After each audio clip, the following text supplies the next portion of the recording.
The reason why Machar has become the center of this trial is because of the position he holds. That's the reason why he becomes a center.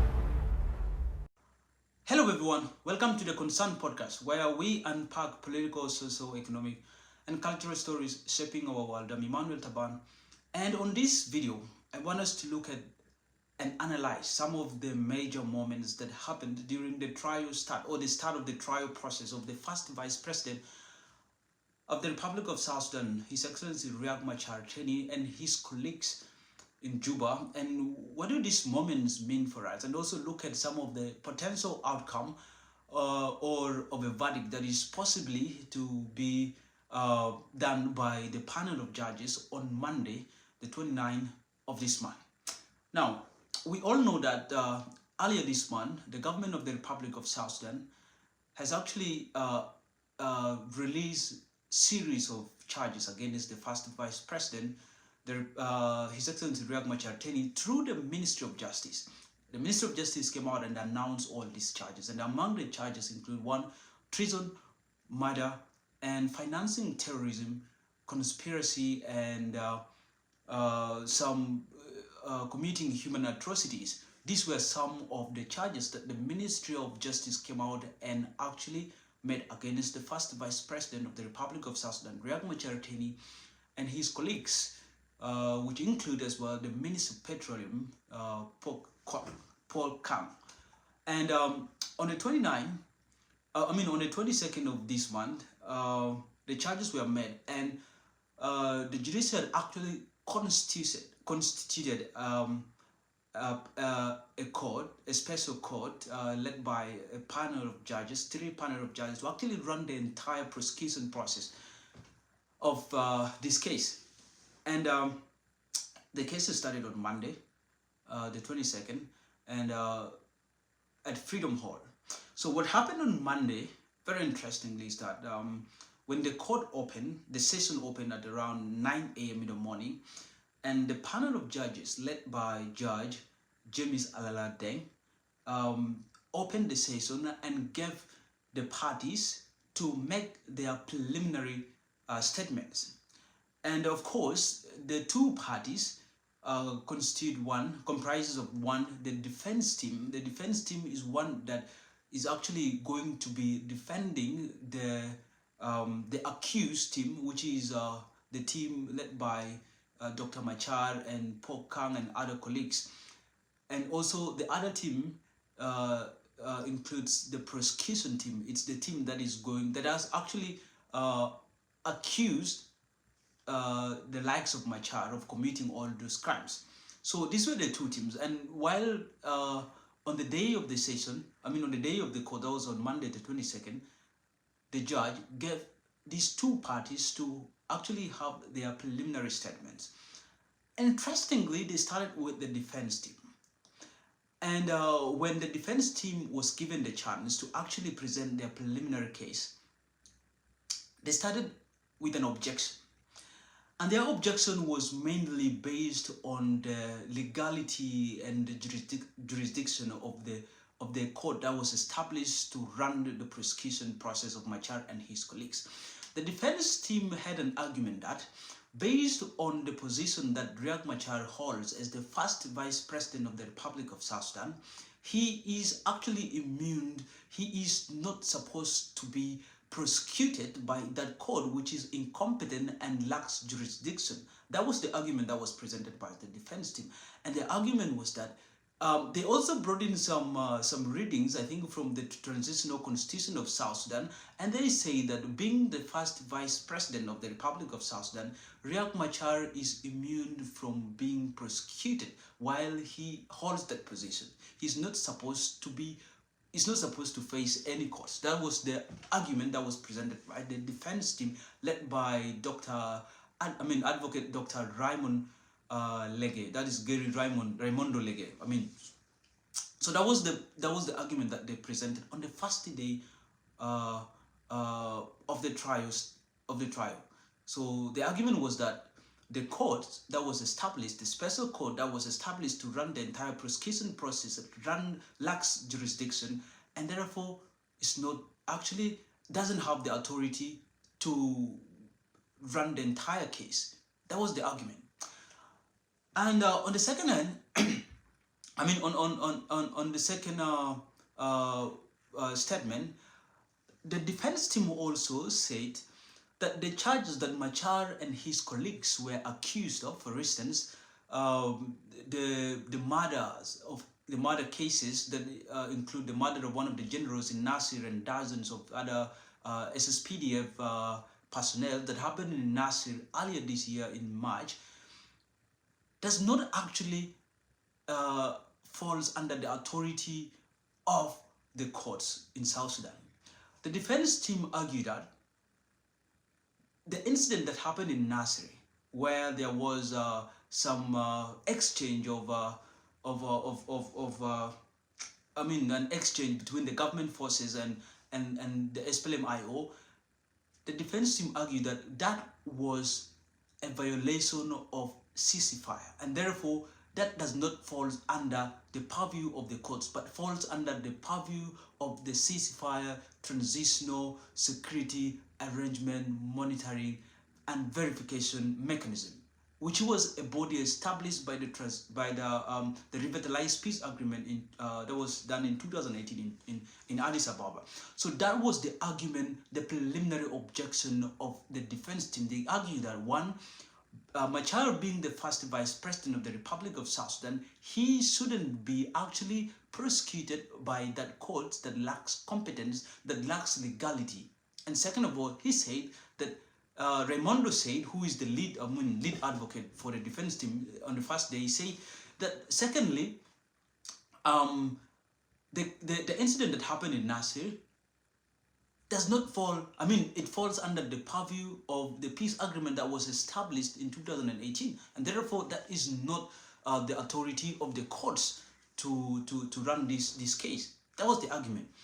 On the other hand, the prosecution team on the first day, led by Advocate Ajo, he became so popular for some reason, I don't know why, but after the prosecution, the first session, so many people praised him, I think, for his eloquence and understanding of the legal procedures and all those. So the prosecution team came out and said, they gave actually a counter argument, trying to rebuttal the argument given by the defense team. So the prosecution team came out and said, the transitional constitution of South Sudan does not give the first vice president or the vice president of the Republic of South Sudan immunity. The only immunity given, it is given to the president of the Republic of South Sudan, who is His Excellency Salva Kiir Mayardit. The constitution does not give immunity to the vice president or the first vice president. And therefore, even in some cases, Joe said that even the president, when he commits like intense treason cases, and that immunity will be lifted when it is passed by, I think, some number of around like a third of the members of the National Assembly. So the president commit like a treason case. So, and the National Assembly can actually lift up that immunity, and the president can still be prosecuted even when he holds his position as the president of the Republic of South Sudan. So the counter argument given by the prosecution team is that the first vice president or the vice president of the Republic of South Sudan does not have any immunity, and therefore the argument given by the defense team based on the legality and based on the immunity is actually baseless and does not hold any water. That was the argument, and therefore on the first day all parties were required to have their arguments in written form, and because the prosecution team did not actually have their argument, on a written form, just like as the defense team. So the panel of judges led by James Alala adjourned the sitting on that day for the next day, which was Tuesday. So on Tuesday, the courts actually reconvened at the same venue that was in Freedom Hall, and they started as well. And when the panel gave the parties an opportunity to actually give a statement, the major issue that dominated that session on Tuesday uh, was things to do with I think licensing, and for some reasons also on Tuesday, I think because not many media houses were allowed to go in. I think for maybe technical issues, SSBC, which was the only media permitted to broadcast the trial, went off, and therefore so many people did not have actually a very clear view of what happened on the second day, or the second session that happened on Tuesday. And then on the third day, which is Wednesday, yesterday, the court reconvened, and the major issue that dominated the session was when the prosecution team actually presented an argument against the presence of some of the attorneys on the defense team. They argued that some of those two, I think it was a guy called Warnyang, Kir Warnyang, and then another guy in the names of Deng. So the prosecution team argued that these two individuals who were actually part of the defense team on Tuesday, they didn't have like proper licensing. I mean, they didn't have the license to actually present that case, and therefore the argument was that these two individuals be dropped. They gave that. And on a counter argument, the defense team came out and also argued against that statement given by the prosecution team. They and the prosecution team gave actually their legal argument based on the 2013 Advocate Act, which was I think around Article 26, which states that for any member of the, for you to be an advocate, like you need to be properly licensed, and that if your license, I mean, becomes invalid, then therefore you do not qualify to actually run any case. And that was one of the arguments that was given by the prosecution team. But then the defense team came out in counter argument, and they say that, you know, saying that these two individuals should be dropped from the defense team, it is actually a violation of the accused, because the Constitution also provides that an accused person has the right to choose any person to represent them, and therefore eliminating these two individuals would be against their rights, their individual rights, you know. And the defense team came in with a lot of legal quotations they gave from international legal provisions, but also from the legal provisions of the country. And so these were the major arguments that were presented on the second day of, on the third day of the trial. So the trial has not actually started. The trial process has not started. So what has happened in the last 3 days is that the parties were actually setting basis for the start of the trial. But what happened on the first 2 days were mainly they were arguing on the legality and jurisdiction of this court, but also on the qualifications of all the legal members, both from the defense team and the prosecution team, if at all they have the authority or they have the proper licensing from the Bar Association of South Sudan to actually present to be members of these teams. So these were the things that happened, but the real prosecution or the real trial has not yet started. So yesterday on the third day, the lead judge came out and gave his decision to adjourn the session for next week on Monday, 29, exactly 9:30 in the same venue that is Freedom Hall. And he said that the major aim of giving this time is so that these teams can actually prepare properly and come into the session with well understanding of the issue. So that was the decision made by the panel of judges. on Wednesday. So they adjourned the session for Wednesday next week. For Monday next week, the 29th. And on Monday, we are likely to hear back from the panel of judges regarding these two major claims. One, about the jurisdiction and legality of the court that is going to try Machar and his colleagues, but also the legality of those individuals, members of the, from the both teams who were accused of not having proper license to actually participate in the judicial cases of the country. So these were the major cases. On Monday, we're expecting the judiciary, we're expecting the panel of judges to come out and actually present their verdict regarding these two arguments. And therefore, if the courts decides that indeed Machar, being the first vice president, is immune and he's not going to be prosecuted by that court, then that means that Machar will probably be dropped from that list of those accused, but still we will have the likes of Port Kang and the other accused people be tried, since they are not the first vice president, but Machar is. So if the judge finds out that Machar has the immunity, therefore I believe they might have a decision to drop him, because even during this case, Machar is not actually the principal accused. The principal accused person, who is the number one on their list, is the Minister of Petroleum, Port Kang, and Machar is actually the fifth on the list. So, the reason why Machar has become the center of this trial is because of the position he holds. That's the reason why he becomes a center. And therefore, that is the purpose of the judiciary. In any country, the purpose of the judiciary, in any democracy, we have mainly three organs of government. The executive is mainly to set plans on how they want to run the country. The legislature does the accountability stuff and passes bills and laws that actually governs this country. And the purpose of the judiciary is to provide translation, or it's to interpret the laws of the land.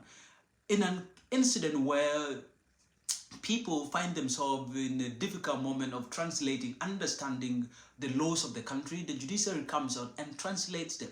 And that is exactly what we're expecting the judiciary or the courts to do on Monday, is to pass this verdict, to present their decision on these two major arguments of the legality and the jurisdiction of the courts established, but also on the licensing of these members of the panels, if they can continue being members of these two legal teams or no. So that is simple. That is what we are waiting from the courts. That is what we are waiting from the panel of the three judges that were established, that were constituted to run this trial process on Monday. That is exactly what we are waiting, and that is the purpose of the judiciary, is to interpret the laws of the country, and we are waiting for that to happen on Monday. So this is the purpose of this video. As I said, it is mainly to give us the review of what happened during these 3 days of the trial process, the start of the trial process of the first vice president of the Republic of South Sudan, Riek Machar, and his colleagues. And therefore, until next time, I remain Emmanuel Taban, and this is the Concerned Podcast. And by the way, if this is your first time watching this video, if this is your first time, watching on this channel, don't hesitate to subscribe and just like and share. This is an incredible site where we'll be feeding you on most important issues about our countries, especially South Sudan, especially East Africa and the African continent. So if you're a person who is passionate about politics, if you're passionate about, being informed about what is happening back home in South Sudan, this is the right channel for you. This is the right channel for you. Just click on the notification button so you can get notified of all our new videos that is going to come after this. And therefore, thanks for your support. I get so many people reach out to me and give appreciation to me. Thank you so much for your support. Thank you so much for your courage. Until next time, I remain Emmanuel Taban, and this is the Concerned Podcast.